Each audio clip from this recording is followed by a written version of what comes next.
नमस्कार दोस्तों, स्वागत है आपका मेरे चैनल पे। दोस्तों, नई डिफेंस पॉलिसी के आने के बाद हर एक कंपनी चाहती है कि वह ज़्यादा से ज़्यादा अपनी मैन्युफैक्चरिंग की स्पीड को बढ़ा सके और ज़्यादा से ज़्यादा टेक्नोलॉजी लोकली डेवलप कर सके। ऐसे में दोस्तों, टाटा और लॉकहीड मार्टिन के जॉइंट वेंचर का हैदराबाद के अंदर मैन्युफैक्चरिंग को बढ़ाने का, उसकी स्पीड को बढ़ाने का जो फैसला लिया गया है, उसके क्या परिणाम होंगे और उनकी क्या कोशिश है, इसी के ऊपर हम बात करेंगे। चलिए दोस्तों, शुरू करते हैं।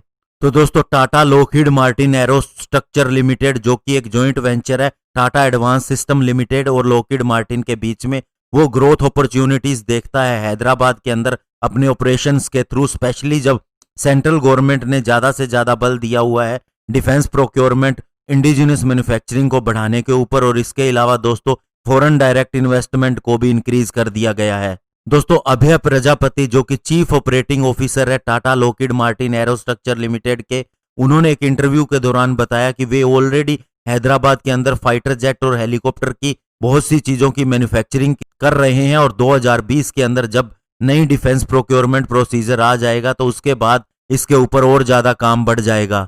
उन्होंने कहा वे अपने ऑपरेशंस के अंदर नई इनोवेशन देखना चाहते हैं और इसीलिए उन्होंने फैसला किया कि जो काम पहले मैनुअली होता था वे हैदराबाद फैसिलिटी के अंदर अब रोबोटिक्स के थ्रू होगा और इससे उन्हें ग्लोबली कंपनीज के साथ में भी कंपटीशन करने का मौका मिलेगा। और दोस्तों, आपको बता दें कि ये कंपनी मिलके F-16 फाइटर जेट के विंग्स बनाती है और इसकी एक महीने में 3-4 विंग्स बनाने की क्षमता है। और तेलंगाना के इकोसिस्टम के बारे में उन्होंने बताते हुए कहा कि यहाँ पर मिक्स एक प्राइवेट इंडस्ट्री है जिसके अंदर पब्लिक सेक्टर की भी बहुत सी कंपनीज है। इसके अंदर एडी बैटला क्लस्टर भी है और GMR एरोस्पेस पार्क भी है। तो यहाँ पर पूरा मौका है उनके पास ग्रो करने का।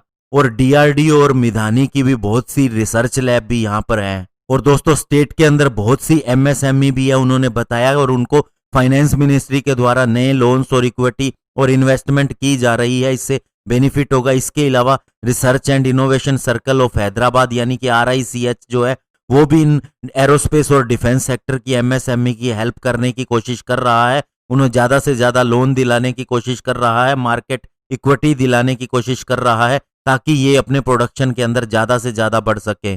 और नई डिफेंस प्रोक्योरमेंट पॉलिसी के बारे में उन्होंने बताया कि इसका सबसे बड़ा फायदा ये होगा कि चीजें टाइम पे होगी। इससे पहले जो भी हमारी पॉलिसी थी उससे बहुत सी चीजें छूट जाती थी, काम समय पे नहीं होता था, इसलिए कंपनीज का इंटरेस्ट भी नहीं बनता था। लेकिन अब ये सारी चीजें दूर कर दी जाएंगी और कंपनीज को ज्यादा से ज्यादा इंटरेस्ट बनेगा इसके अंदर, और इसके अलावा उन्हें आगे बढ़ने का भी मौका मिलेगा।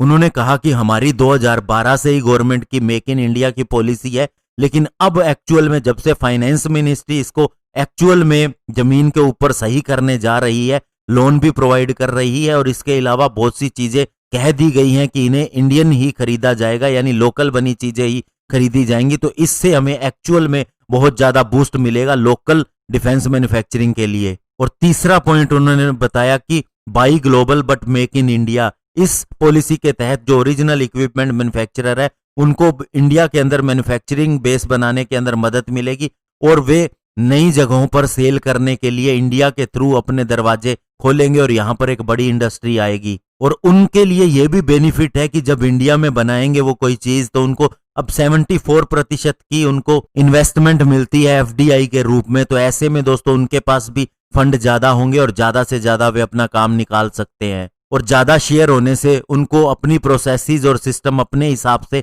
चलाने का भी मौका मिलेगा, ताकि उनके प्रोडक्ट जो है वो इंटरनेशनल स्टैंडर्ड के हिसाब से सही रहे। तो ऐसा उनके ऑपरेशन के लिए बेटर होगा। इसके अलावा टेक्नोलॉजी एडोप्टेशन के ऊपर उन्होंने बोला कि इंडिया के अंदर अब नया मटेरियल बनने जा रहा है, अलग अलग तरह के प्रोडक्ट बन रहे हैं। जो कॉम्पोसाइट मटेरियल स्ट्रक्चर के रूप में आ रहा है वो भी पूरी तरह से प्रिवेलेंट हो रहा है। इसके अलावा एयरक्राफ्ट को स्टेल्थ देने के लिए बहुत ज्यादा काम आएगा।